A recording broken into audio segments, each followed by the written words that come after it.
ഹരി ഓം. ഖണ്ഡം 2 വൃന്ദാവന ഖണ്ഡം. അധ്യായം 11 ധേനുകാസുര മോക്ഷം. ബഹുലാശ്വനും നാരദനും തമ്മിലുള്ള സംഭാഷണം തുടരുന്നു. ശ്രീ നാരദൻ പറഞ്ഞു: ഒരു ദിവസം ശ്രീകൃഷ്ണനും ബലരാമനും മറ്റ് ഗോപപാലന്മാരോടൊപ്പം പശുക്കളെ മേച്ചുകൊണ്ട് താലവനത്തിൽ എത്തി. അവിടെ ധേനുകാസുരൻ വസിച്ചിരുന്നു. ആ അസുരനെ ഭയന്ന് ആരും അവിടെ പ്രവേശിച്ചിരുന്നില്ല. ബലരാമൻ 2 കൈയും ഉപയോഗിച്ച് താലമരം പിടിച്ചു കുലുക്കി. അതിൽ നിന്നും ഫലങ്ങൾ വീഴുന്ന ശബ്ദം കേട്ട് കഴുതയുടെ രൂപത്തിലുള്ള ധേനുകാസുരന്റെ നിദ്രയ്ക്ക് വിഘ്നം സംഭവിച്ചു. അതിനാൽ ആ അസുരൻ വളരെ കോപിഷ്ഠനായി. കംസന്റെ മിത്രമായ ധേനുകാസുരൻ അതിശക്തനായിരുന്നു. അവൻ ബലരാമനുമായി യുദ്ധം ചെയ്യാൻ ആരംഭിച്ചു. ആ അസുരൻ തന്റെ പിൻകാലുകൾ കൊണ്ട് ബലരാമനെ പ്രഹരിച്ചു. ബലരാമൻ അവന്റെ കാലുകൾ പിടിച്ച് മരത്തിലേക്ക് അടിച്ചു. ആ വൃക്ഷം നിലം പതിച്ചു. അസുരൻ എഴുന്നേറ്റ് വീണ്ടും ബലരാമനെ ആക്രമിക്കാൻ മുതിർന്നപ്പോൾ ബലരാമൻ അവനെ പിടിച്ച് പലതവണ കറക്കിയിട്ട് നിലത്തടിച്ചു. അല്പസമയം ബോധരഹിതനായി എങ്കിലും ആ അസുരൻ എഴുന്നേറ്റ് മറ്റ് ഗോപാലകന്മാരെ ആക്രമിക്കാൻ മുതിർന്നു. അപ്പോൾ ശ്രീദാമാവും അംശുവും അവനെ ദണ്ഡുകൊണ്ട് പ്രഹരിച്ചു.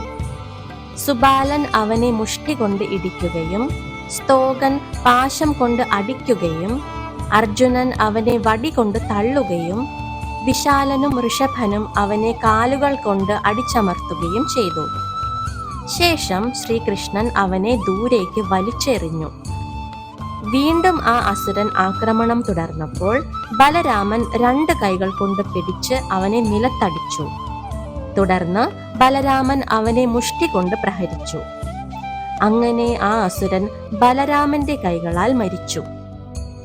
അപ്പോൾ ധേനുകാസുരന് ശ്യാമസുന്ദരമായ രൂപം ലഭിച്ചു.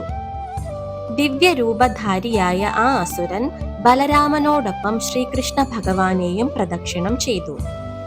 ശേഷം ധേനുകാസുരൻ ഒരു ദിവ്യരഥത്തിൽ കയറി ദിശാമണ്ഡലങ്ങളെ പ്രകാശിപ്പിച്ചുകൊണ്ട് ഗോലോകധാമത്തിലേക്ക് പോയി. ഇപ്രകാരം ധേനുകാസുര വധം നടത്തിയ ബലരാമനും അതോടൊപ്പം ശ്രീകൃഷ്ണ ഭഗവാനും മറ്റ് ഗോപകുമാരന്മാരും പശുക്കളെയും മേച്ച് തിരിച്ചു വന്നു. ബഹുലാശ്വന്റെ ചോദ്യത്തിന്റെ മറുപടിയായി നാരദ മഹർഷി ധേനുകാസുരന്റെ പൂർവവൃത്താന്തം വിവരിച്ചു. മഹാബലിക്ക് സാഹസികൻ എന്നൊരു പുത്രനുണ്ടായിരുന്നു. ഒരു ദിവസം സാഹസികൻ അനേകം സ്ത്രീകളോടൊപ്പം ഗന്ധമാദന പർവ്വതത്തിനു മുകളിൽ വിഹരിക്കുകയായിരുന്നു. അവിടെ ഗുഹയ്ക്കുള്ളിൽ ദുർവാസാവ് മഹർഷി ധ്യാനിച്ചു കൊണ്ടിരിക്കുന്നുണ്ടായിരുന്നു. അവരുടെ വാദ്യങ്ങളാലും നൂപുരങ്ങളാലും ഉണ്ടാക്കിയ ശബ്ദകോലാഹലം ദുർവാസാവ് മഹർഷിയുടെ ധ്യാനത്തിന് ഭംഗം വരുത്തി. ഇതിൽ കോപിഷ്ഠനായ ദുർവാസാവ് പുറത്തു വരികയും സാഹസികനെ കണ്ട ശേഷം ഇപ്രകാരം പറയുകയും ചെയ്തു: ഹേ അസുരാ, നീ കഴുതയെ പോലെ ഭോഗാസക്തനാണ്. അതിനാൽ നീ കഴുതയായി പോകട്ടെ.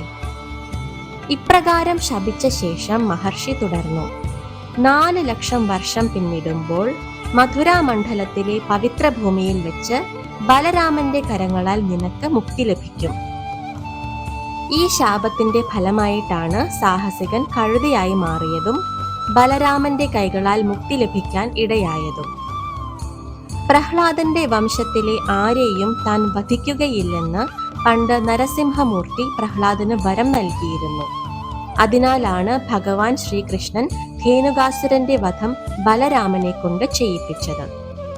ഇവിടെ 2ാം ഖണ്ഡത്തിലെ 11ാം അധ്യായം സമാപിക്കുന്നു. ഹരി ഓം.